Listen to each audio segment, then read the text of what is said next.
Costa Ojwang. He calls himself the African Music Ambassador. And on his IG, he says that he is a son of God. Costa Ojwang, Mambo VP. What's up, man? What's up? I'm good, good. I love your jewelry. To things. Yeah. Thank you. They look really African. Where'd you get them from? They're gifts. All of them? I bought some. So. This one someone got me from Zambia. Yeah. These are Kenyan. I got this from Kisumu. Yeah. And then my friend makes this. Ah, Kenyan made. Yeah. Jewelry designers. Yeah. Awesome. That's really, really nice. Welcome to the show. It's the first time you're coming on Entertainment Thursday, if I'm not wrong. We've not had you on this particular show. No. Yeah. All right. So for those watching you for the very first time, kindly introduce yourself to them. That's my cameras now. Yep. Costa Ojwang. I don't have a complicated name. My name is Costa Ojwang.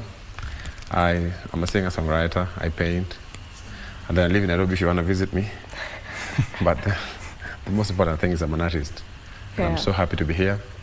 And so happy that you're watching me now. All right, we are glad to have you on the show. I love asking this question. What is your earliest memory of music? What do you remember about when you first got to interact with music? When was that and how was it like?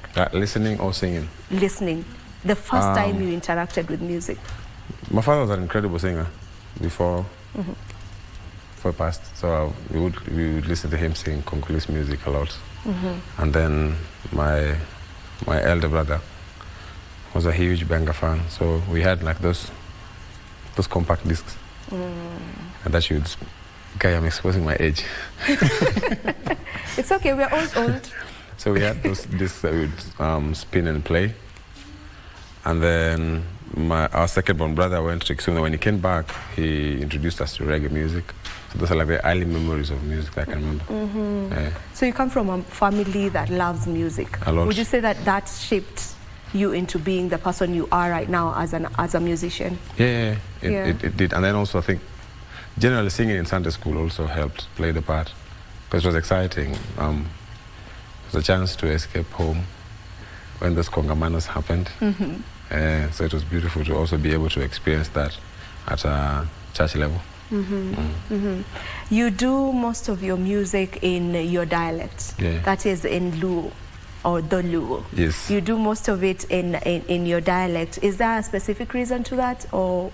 Yeah, there is. I want to be able to connect my peers to the music we used to listen to when we were younger, and of course there's still some elements of those in the regular Luo music now, which is predominantly Ohangla, but Benga is a bit dead, so I'm trying to also revive that in a modern space, because I think it's important for music to resonate with time, place, and people. And the people here now is us.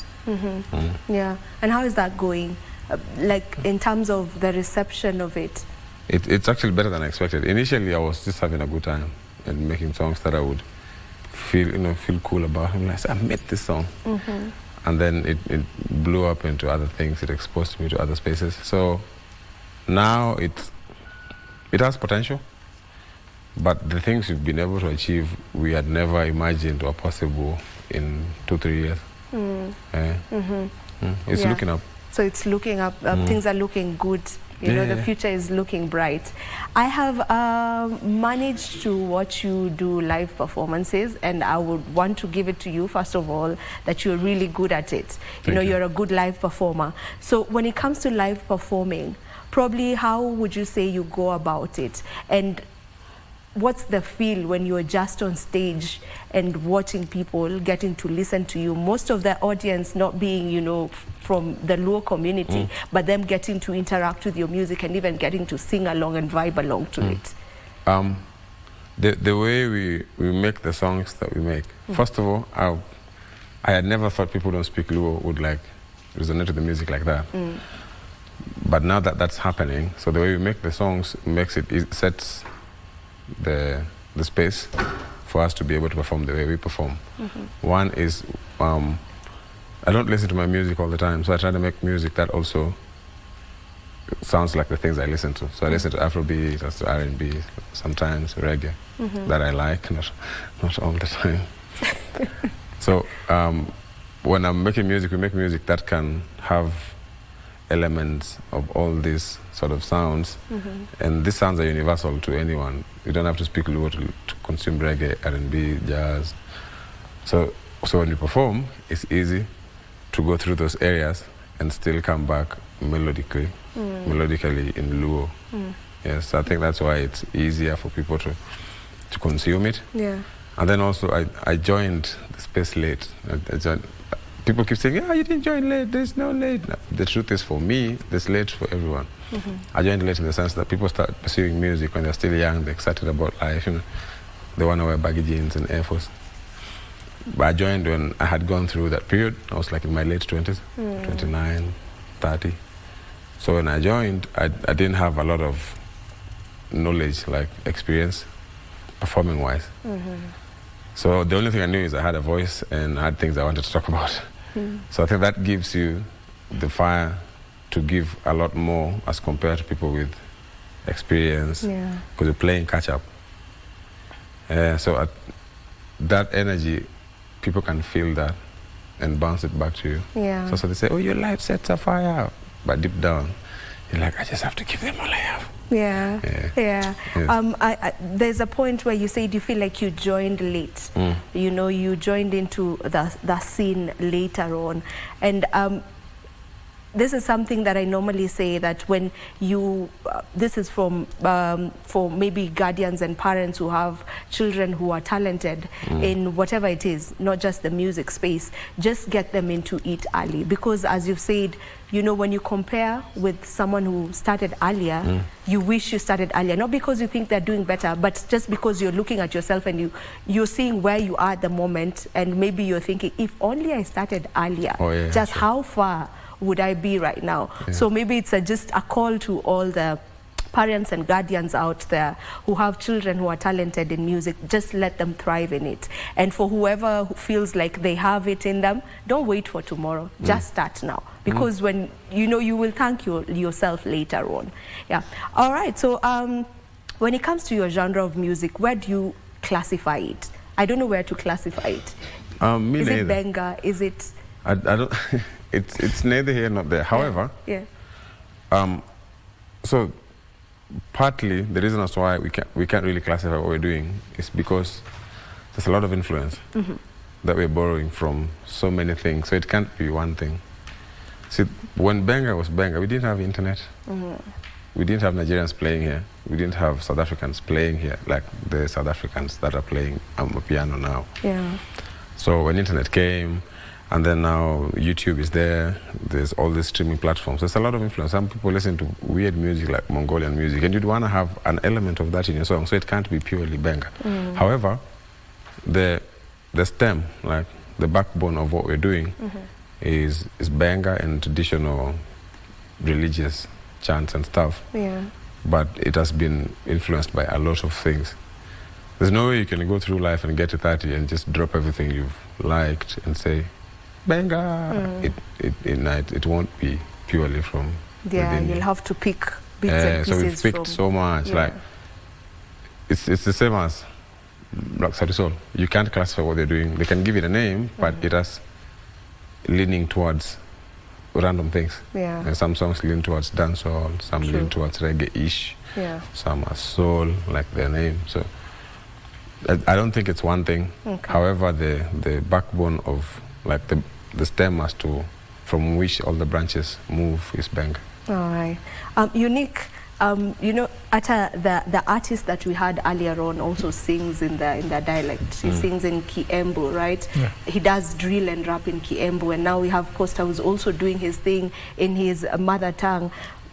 Do you feel this is the way to go? We're having more young people just getting into the stem of who the root of who they are, wamejua mimi nafanya mimi from this place, not to say that it's tribalism and all that, but just accepting your roots and deciding to just do your thing in that. I really accept that, because that shows that you accept who you are. Yeah. You know, most people nowadays, this generation, as people wanna deny. Yeah. No, but me seeing people doing artists doing in vernacular language, I really love it. Actually, the question that I had to Costa Ojwang, hizi songs zake nilikuwa nashindwa categorize aje. Like ni Afro-benga, Yeah. Afro-what, like amejibu, so at least now You I can understand. You get but I really love from. those music that are being done by a young generation that is a vernacular. Yeah. I really love it. It's authentic. Yeah, it's our true. own. That is what we call our own. So now, Costa, you just you have a new album. Yeah. It's called Imposter Syndrome No More. It has so many songs. 17 songs on the album. First of all, let's talk about the title of the song, Imposter Syndrome No More.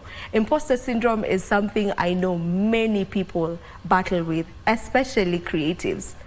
I know I battle with imposter syndrome so many times. So just tell me about the title of it and where that came from.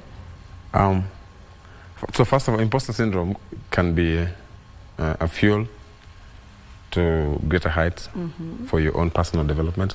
However, it can also be a hindrance, because then when you achieve things, you start questioning whether you deserve them. So that's where I was with a lot of things. I had time in my hands. I had access to a studio. That's how I ended up being a musician. I knew I could sing, of course. And then when we started getting booked for like festivals, we play like all these big stages, you start questioning whether are you being in the spaces, because it's an inclusion thing, like you have to take a box, or you look a certain way, they want that within the lineup. Yeah. Or have you really worked your way through the stages and you've deserved all this that you're getting now? And also I didn't have friends in the space, but a lot of people, I'm quite privileged to say that a lot of people I've worked with, sijanyimwa collaboration. Yeah. Sijanyimwa hata access, collaboration, access to like this small access here. Oh, there's this thing happening here. Can I come? Sijanyimwa. See, it's the truth. Yeah. Some truths that you can't find another way of putting. So when I get all these accesses, I start asking myself, because now you'll be sitting there and you're like, oh. I know, hapa hivi nimekana, okay. Na ujakaa nyuma umekaa mbele huku. Yeah. So I was just questioning, because my music wasn't sitting in the mainstream media space when tukirecord. However, tukiperform, tulikuwa tunajipata kwa hizo stages. So tulikuwa nashangaa tu, are we here because the sound is that good, ama tuko hapa otherwise? And then when I was doing this project, because this is my third project in like 3 years. So when I was doing this, I wanted to do a sound that is authentically me, and a space where I feel most comfortable and accept the fact that it's all I have to give, without having to like sieve it through and having to water it down because the market dictates taste and stuff. Yeah, so it has 17 songs in it, and I'm sure before you got to settle for this 17, I am so sure you had so many other songs. Can we give it a number? 25. You had 25, so you had to sieve it down to the 17. Maybe what were you looking at for you to decide, okay, this one's the 17 are making the cut for this particular album? Flow ya project. So napenda if an album can take you on a journey. So like the album introduces you slowly, builds up somewhere, and then dies down easily. So that when you're listening to the project, you have moments of getting like growing into the album and easing yourself out of the album. I don't like projects that leaves you on a high. It's nice because it's easy to remember, but that's good for a party, for me. So I want to be able to grow into the project and then also leave peacefully. So we achieved that with Fueny, my second album. Yeah. So I was also studying how we arranged Fueny and borrowed a leaf from that. Yeah. And maybe just how different is Imposter Syndrome No More from Fueny? It's guitar heavy, a little guitar heavy, and then there's some social issues songs. There's some songs against alcohol. Why are you laughing? Because you sing them in a club and you're like, hey, everybody's drunk. Yeah, and they're singing along to it, so it's speaking against what you're doing. Yeah. So Yeah. I think instrumentation, just how the bounce to it, this album is a lot faster as compared to when. Okay. You have many collaborations in the album. You've worked with so many talented individuals. You've worked with Erosh, you've worked with Yuaya, you've worked with Mordecai. Okay, you've worked with a lot of people. I can't remember all of them to mention them right now.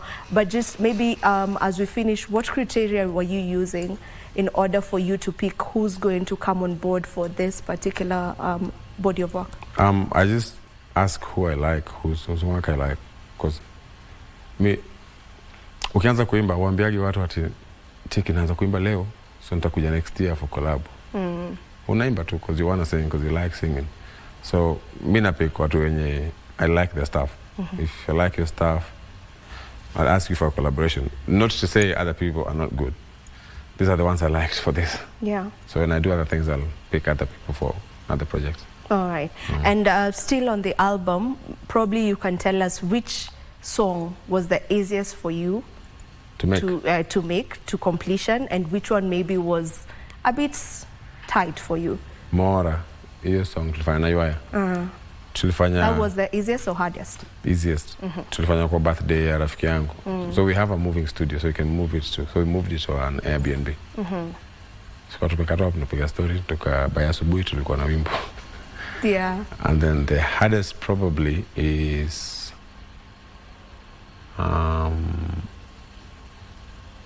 Okongo. It has transitions. And then also probably the writing, because it's a bit personal. So zile za wanasema hazijachapa uchi lakini ni sawa tu. Yeah. So with that one you've really laid it bare. Iko na tuvitu hapo. Yeah. Tuvitu ni nini? My things. Utaki kusema tu. Ziko hapo in the song. Yeah. All right. So now as we wind up on this particular interview, there's the song Wabiro. Probably if you can just tell us a bit about Wabiro as the DJ gets to play for us. As we Wabiro translates to we are coming. Na Wabiro gi maino ni ubaya tu fulani. Nile ubaya yenye you're not fighting someone but they can see in your face you're angry. Nile umejam na usemi. But they can tell. Wabiro ni call to action, the revolution song. Yeah. So tunakam na ubaya na tunakam leo. I think siku zote wanaandika songs za maisha tu. Watu wanajama alafu wanaandika about love. Kasirika hapa hatujalipa rent alafu unaandika kuhusu love. Kisha naandika nje kuna rasha. So Wabiro iko kwa hiyo space. Okay. All right. So you can let people know where they can find you on social media, where they can find the album and the rest of the songs that you've managed to do since you got into this particular space of music. Just let them know where to get all of that. And then if you don't mind, you can a cappella for us kidogo as the DJ takes it away. Hii ndio kamera yangu, sio? Yep. Asanteni sana for joining and for tuning in. You can find my music on all digital streaming platforms, iTunes, Boomplay, YouTube, watu ushago, YouTube, alafu Spotify, kwa wale ambao wamesoma sana. And then you can find me on Deezer. And then on social media platforms, niko na Instagram, Costa_Ojwang. Costa ni COSTER, C ile ya footballer, _Ojwang. And then I also paint. So if you find an art page, it's me. Usitoke mbio, ni mimi. Then I'm also on X as Costa Ojwang. All right. Kwa wale ambao hawajaelewa X ni Twitter, niko hapo. Liz, umekuja kushautia viewers wangu kwa nini? See, there's my viewers. Relax. Tunajuana. I do for us an a cappella as we... Satire is the attire we're wearing as we retire to the southern hemisphere. Jamilampo, mount your horses and get ready. Find your arm up, your click gangla, watch your maloy. And now we're here, ready or not, you're gonna hear us. Wabiro gitonge gokumba wadu. Unakaa sana, ungeshaanza. Wabiro by Costa Ojwang. Thank you so much, Costa, for coming through. Asante. Bye.